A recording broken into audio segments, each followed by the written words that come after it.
It's the first week of January 2017, and as ambitious projects go for the new year, yeah, this has got to be up there with the best of them. One clue is over my shoulder. Now, this caravan has a bit of damp. Now, it's to be expected. It was made in the 60s. It's had quite a bit of use, and also in its defence, it has been sat under a hedge for the last 15 years. The plan is for Charlie and I, my 8-year-old son, we are going to do all the damp repairs, strip it out, try and keep it as original as possible, but bring it up to a standard that we're sort of almost used to in 2017.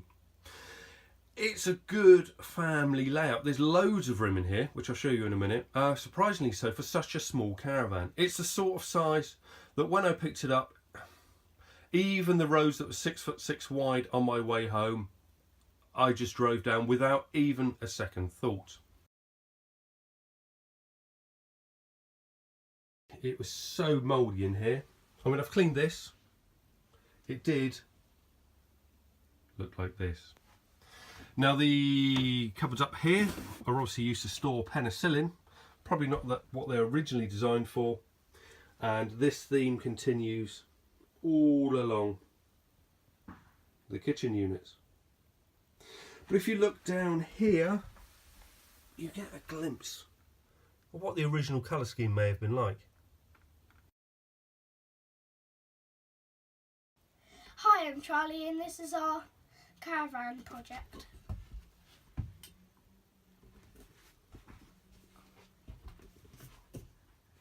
Good work, Charlie boy. This is the kitchen. This doesn't fold up particularly well because the wall is bowed. Obviously it's got damp and affected the wall here, but this folds up, or it should do. This is a bit tight, and this no longer folds anywhere, but it will do.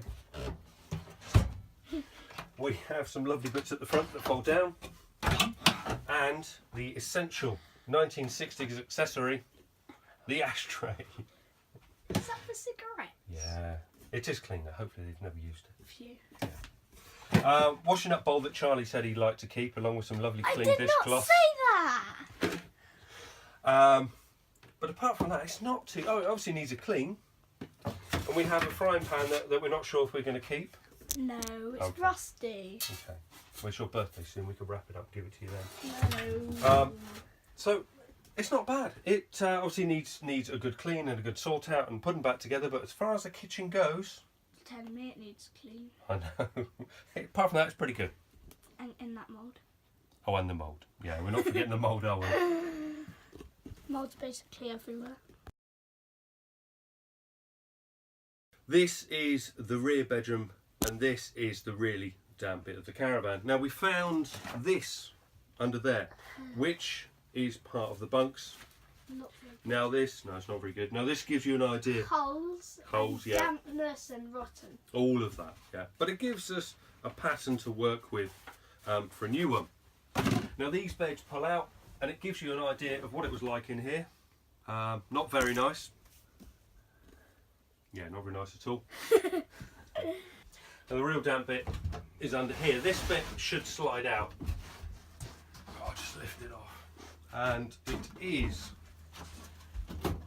every bit as damp as you can imagine under there. The bunk struts are kept under here, and they have seen better days, but I have got some other bits and pieces to go to the powder coater soon, so they'll be going as well. And this is the bathroom. As you can see, we've started to pull the walls out a bit. So that would be where the toilet is. And Yeah, it's a bit rotten in there, isn't it, Charlie? we had to pull the walls out because it was really, really damp. Yeah, this is the wettest corner of the whole caravan. It looks as though we have the roof light here with a lovely tide mark round it. It then follows down through here.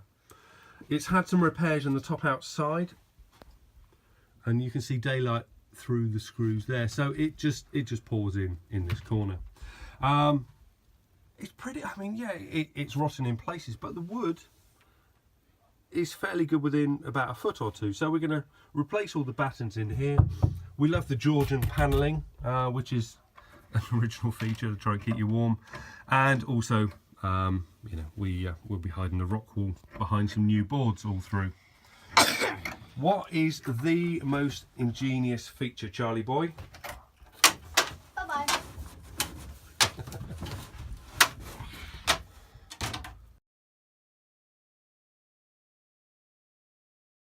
As you can see, there are black lines running down here and a lovely big window. I think the black lines are to add fashion and make people buy it. Yeah, that's how QVC would have done it. Well done, Charlie. Another big window. Yeah. A very, very big window at the front, which, if you were on a campsite, would give you a very lovely view. Yeah, it is a massive window. And here's the tow bar. As you can see. Yeah, not a genuine black box on the front. We've never opened it. I have no idea what's in it. Pirate treasure, Charlie? And there's more black lines. As I said, they probably add fashion. Yeah, more QVC. And you can also see what we dragged out of it. These were under the seats. Lots of bits and pieces. Sadly, none of it usable. All damp. It's all damp and horrible. Oh, there's a rubber ring in there. And there's a rubber ring in there. And much to Helen's delight, it's now parked on our patio for work. But this is our project. How much more we can do this afternoon then, Charlie? We've got a lot of time, probably a lot more. I've got to start sweeping that out anyway. Good plan. Should we make a start?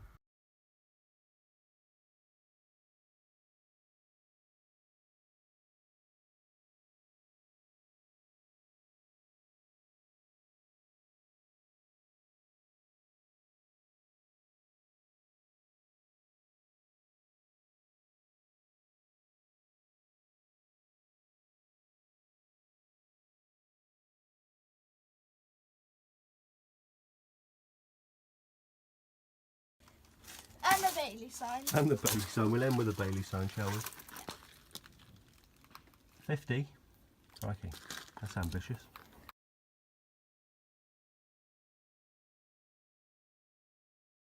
This is part 2 of our father-son Bailey 𝗚𝗃 project. And thanks to Bailey Bristol, we have copies of the original brochure. Now, we found out it's from 1967, and thanks to Wikipedia we now know that have you ever heard of the Beatles?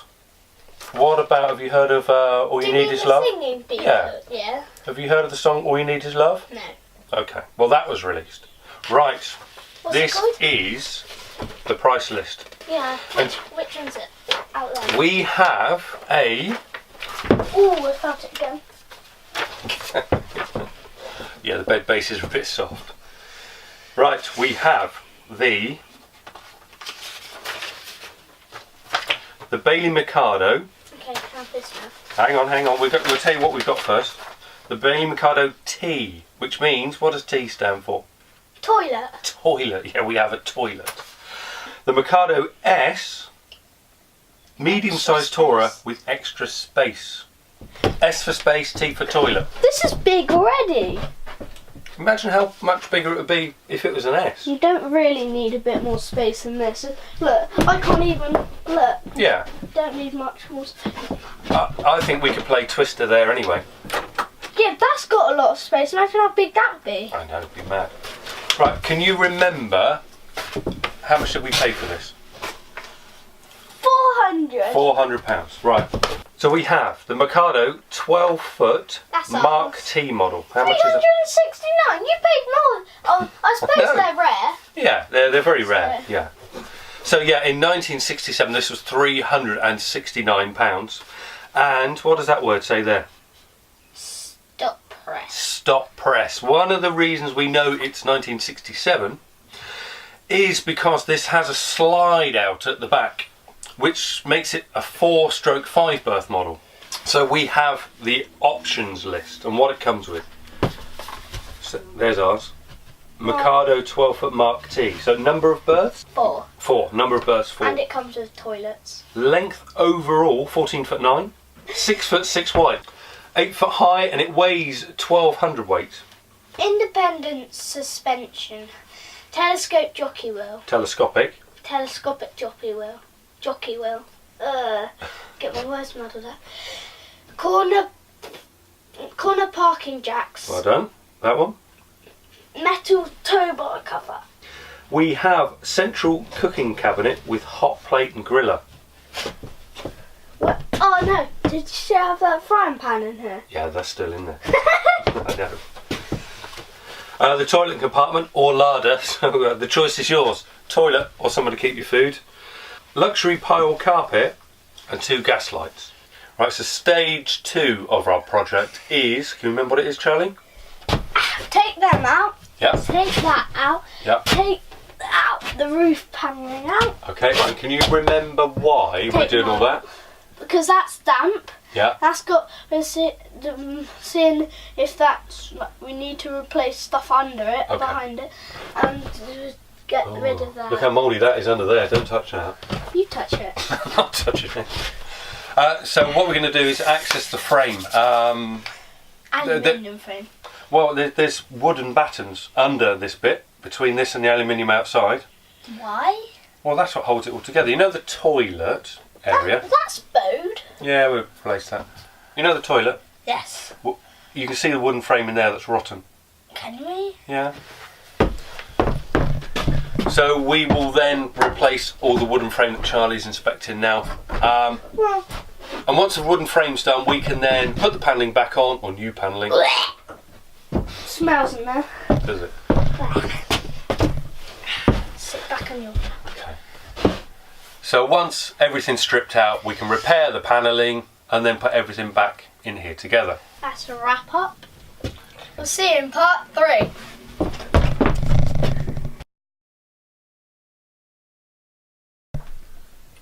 No wonder the snail died in here. Why is that? It smells horrible!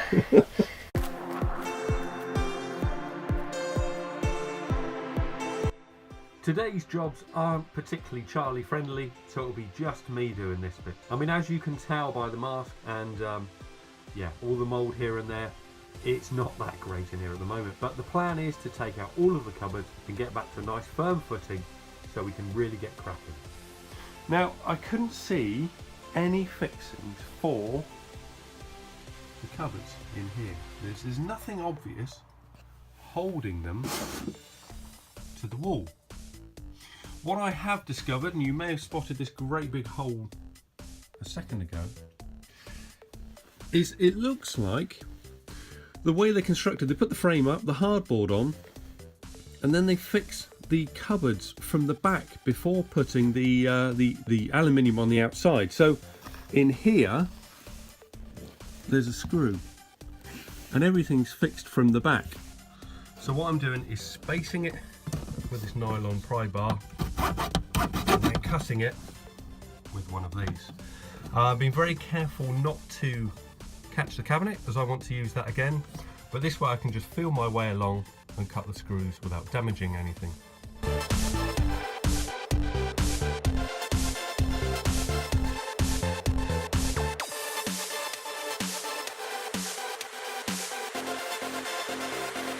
This is the corner where the rear slide out bed was that I've now removed. And you can probably see just how damp this corner is.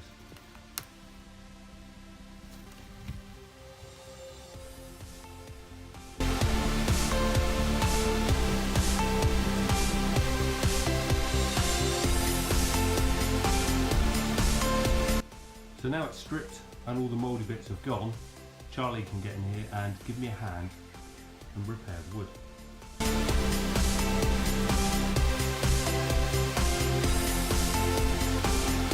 What are you doing there, Charlie?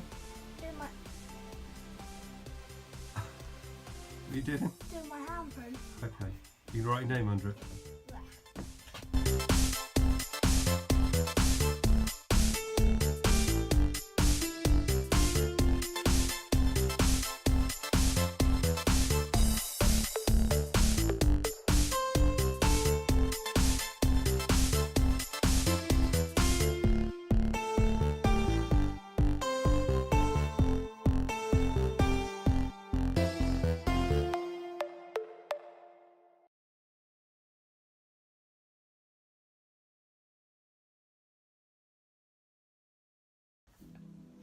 Apologies for the lack of progress on our vintage caravan. Recently the Bailey trip to the Arctic took, as you can imagine, quite a bit of time. But anyway, we're back to it now.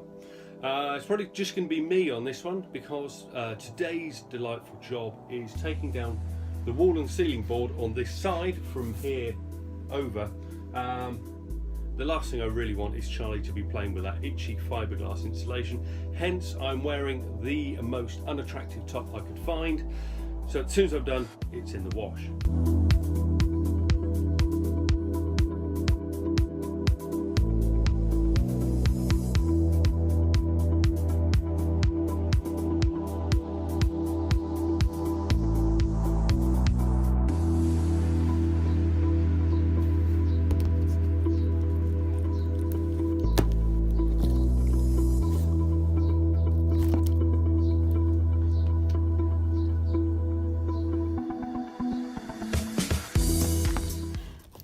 Just in case these decorative strips are good enough to use again, I'm going to try and take them all down and mark where they've come from.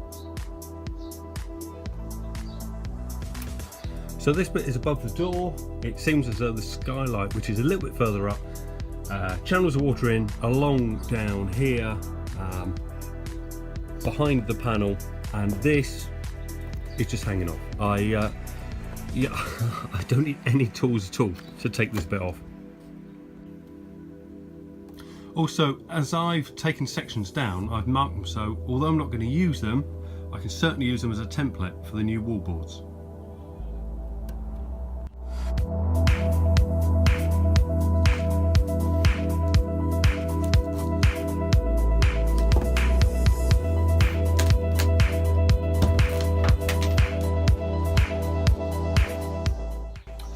Okay, so with the boards off the ceiling,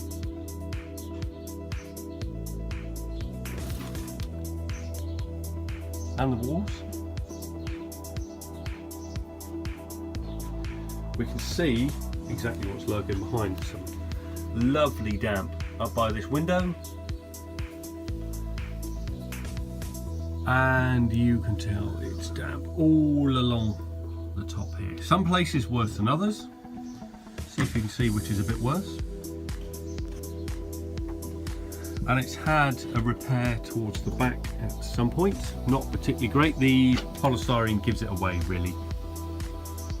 So rather than having a nice curved bit of wood at the back, all we have is a straight bit. Lots of silicone and some nails driven in from the top. Not particularly successful, as you can probably tell. And this is, yeah, it's seen better days. This is the front corner. It's something fairly substantial. It seems to run right from here down into the corner, right to the floor in the front corner. Incredibly wet. So this will have to come out once I've stripped this bit out, but I think I'll concentrate further back at the moment and see how we do there. And there's also other decisions to make. Under here, which is at the back, right underneath where my fingers are, there's a piece of wood running along that this outside skin is nailed to. Now, in an ideal world, I'd take off the aluminium skin, put the wood, the new bit of wood underneath, and we'd be in business. But the floor is also rotten at the back. So do I replace a section, replace the wood underneath, or there's a joint here, just here, which is exactly 4 foot wide. So do I get an 8x4 sheet, cut to length, and replace the whole rear floor and all the wooden frame underneath? So what are we doing today, Charlie? So as you can tell, we've cleared everything. So we're going to take this floor up, this part of the floor up, because it's all rotten. And what have we had to do to get to that part of the floor? We had to take all that, and we had to like get all the wood away from there so we can bring it up. So And how rotten was it here? It wasn't the best, was it? So we've cleared the battens at the bottom so we can get this bit of floor up from that join where Charlie's feet are, and we're going to replace that whole section next. Hey Charlie, what have we done now then? Just got the floor up. How does it look? It's quite fun because you can jump across these. Yeah. We use this trolley jack, a block of wood, and just jack the floor and up a cane. And you jumped in it. And I jumped up and down on it, didn't we? Not very stable. Oh, what are you doing now, Charlie? Trying to get the nails out. If you come along, hang on. If you come along, give us a hammer. If you come along this way, you can pull it up along the wood. What are we doing now, Charlie? Well, I'm wire brushing it. You're doing the aluminium wood, getting the wood I'm just out? trying to get the nails out. Oh! So when you've wire brushed, what are we going to do to the metal after that? Oh, paint it. Good boy. Mould everywhere but put the floor in. How's the new floor?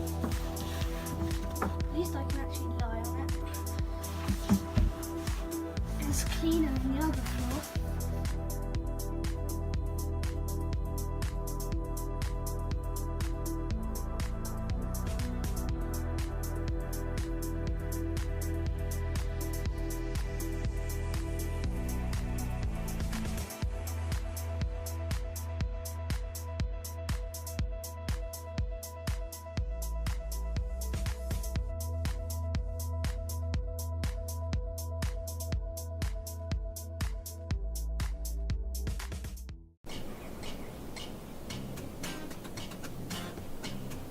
Today's the 1st of January 2018, and it's exactly a year since Charlie and I started our 1967 𝗚𝘃𝗃𝗃𝗃 project. Now, if you haven't seen the starting point and what we had to work with, I'll link the first video that we did at the end of this one. So the last update we did on the work on this vintage caravan was way back in April. So I thought I would just run through some of the things we've done today, as pretty much all of December has been taken up with trying to finish this caravan. One of the reasons I'm trying to finish it in such a hurry, if you will, is because if I get it finished, it might be going to the February NEC show. So if it does, I'll let you know and come and take a look. In the last vlog, we just finished fitting the floor at the back, and this is what we were left with round by the windows. Every window was rotten, so Charlie got to grips with a screwdriver and started stripping things out. The wooden structure at the front corners was probably the worst thing of all, so with that small section of floor up at the front, we could strip out all the rotten wood.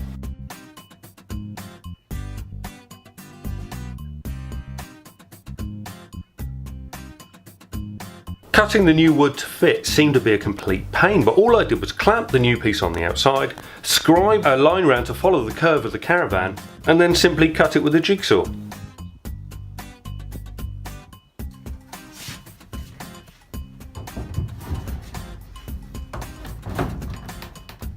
How does that fit, Charlie? Is it like a glove?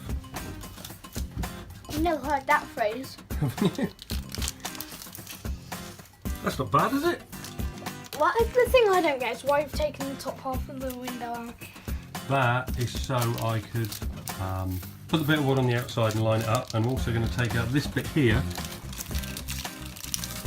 that bit, so that I can fix it into this frame here. I also had to make a new surround for the roof light, and then I got onto the outside by covering the whole caravan in paint stripper to remove what can only be described as B&Q special. With the old paint removed, I then put a guide coat over the caravan so I could see where any flat spots were.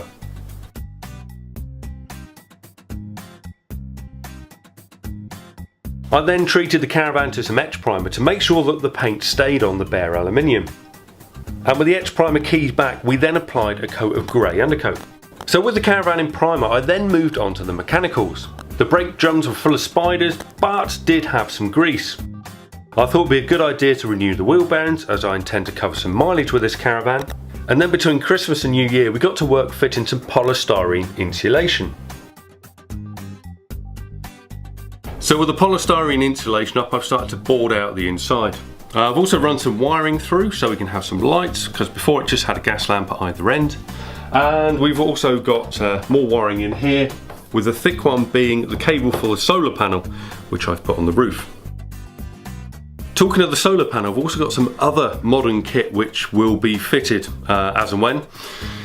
Because when it was new, all it had was a gas lamp at either end, and the kitchen, which, 2-burner hob and a sink. So, because we're hoping to use it throughout the year, in the wardrobe, we'll be living a Dometic compressor fridge. Fantastic bit of kit. I spoke to Dometic at the NEC show, and it doesn't use a huge amount of power, but it's very efficient and it can actually freeze as well. So that'll be installed and that'll be hidden away in the wardrobe so that the inside will look original. Now also tucked away will be one of Wales' heating units, which will be in here. Now the actual unit itself is located under the floor. It's going to be fairly close to the wheel out, so I've got maximum ground clearance. But all you get are the heating pipes coming up through the floor. Now where the bed box goes, over here, there will be a Whale Expanse water heater as well. So we'll have hot water, and I'm also going to put a shower point outside as well. So that's the latest on our 𝗚𝗲𝘁 𝗚𝗲𝗃𝗍. It's only 6 or 7 weeks till the NEC, so I'm hoping it will be done. Now if you'd like to follow our progress before the next vlog, which is due on the 1st of February, if you go onto Twitter, look for Tin Tent, you'll be able to see all the latest updates to see if we are going to be at the NEC and to see whether this caravan makes it onto the Bailey stand amongst all the new ones. Charlie can't be with me today, he's not feeling particularly well, and yeah, looking at me in the screen, as it's New Year's Day, I'm a bit red rimmed. I have felt better, I will be honest. Thanks for watching. Please subscribe, it's only a small channel, every subscription really helps, and we'll keep you updated as soon as we post another video, and all being well, I'll see you at the NEC in February.